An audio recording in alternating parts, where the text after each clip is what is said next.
In this video, we're going to take a quick tour of the St. James Rum Distillery in Martinique.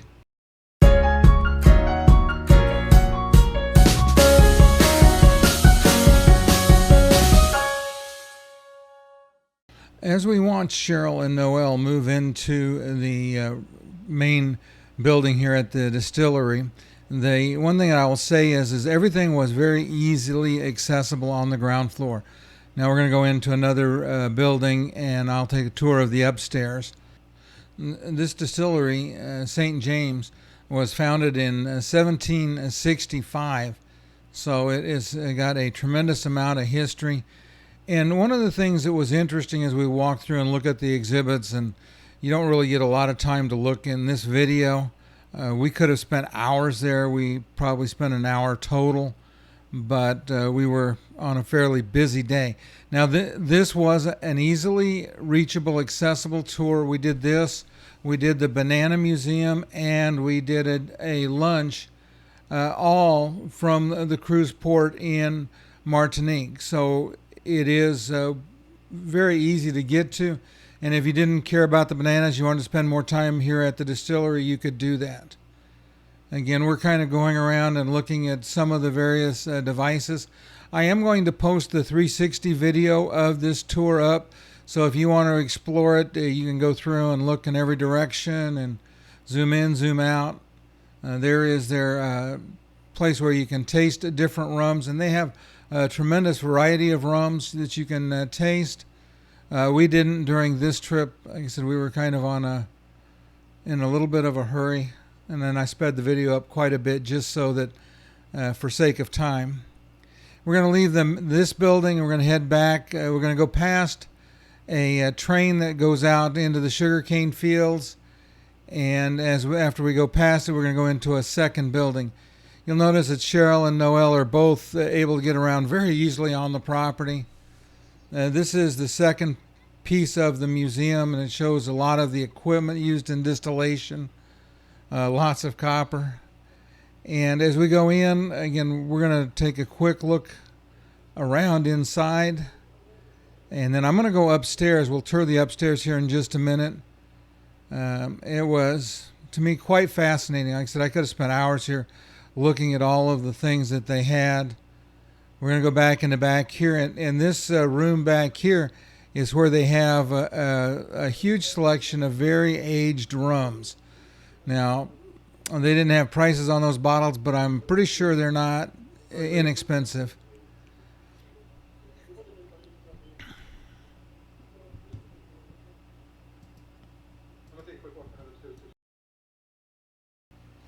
As I mentioned, we're going to go up the stairs and look at more of the equipment.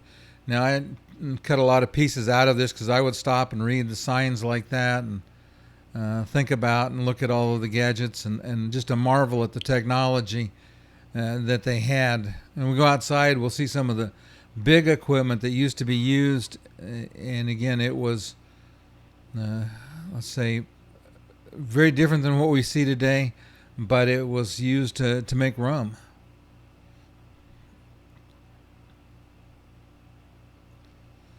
And we're going to go in here and look at this. There's a little office right here that is preserved. I'm assuming that's probably like maybe the plant manager's office.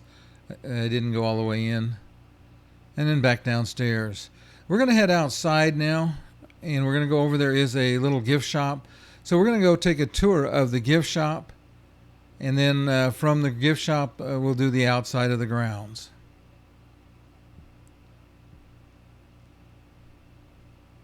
You see Cheryl riding her Whill C2.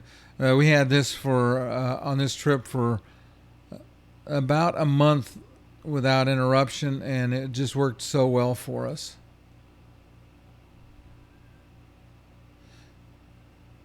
In a little while, we'll see the train head out going to the sugarcane fields. Most of the ground is paved. There are some areas like this that are like hard pack.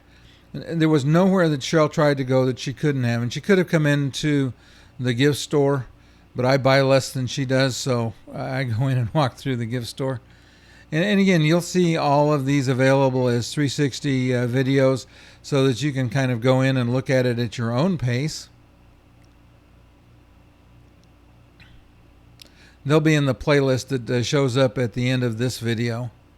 But they had a nice selection of gifts and some rums, little odds and ends of things. I'm going back out of the gift shop. We're going to go back up to the front and start exploring some more. And as we start toward the front, we'll see the train come out. It's going to take them out and do a tour of the sugarcane fields. So we'll watch it kind of slide out of sight there. And then we're going to head back up. I am going to walk by and take a quick look at this static display of an old steam engine. You can see it's quite different than what we're used to seeing in the U.S., but it was designed to work in the fields. We're going to slide around the front of the building back the way we came. And up ahead you'll see some of the, you got to look at the sign there, you'll see some of the equipment. Cheryl's going to stop and take some pictures. And I'm going to head out and show you some of the pieces that I saw I thought were interesting.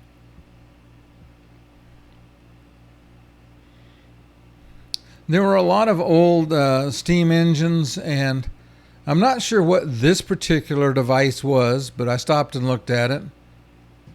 Again, huge equipment.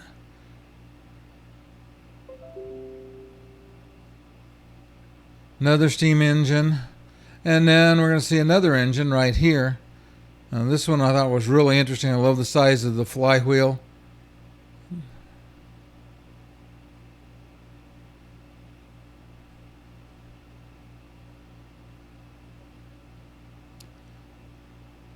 Yeah, this one was undercover, and again, some signs showing the process and what this piece was.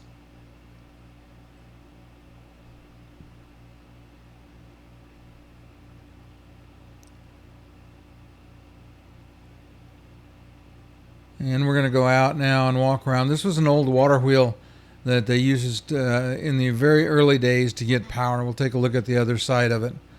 And as we get ready to leave the St. James Winery and move on to our next adventure this day, you're going to see a screen that has a picture of my face. If you're not subscribed to the channel, please do me a favor, click on my face. That'll subscribe you to the channel. You'll want to click the little notify button. And the box on the right has got the playlist that has the 360 videos of this tour.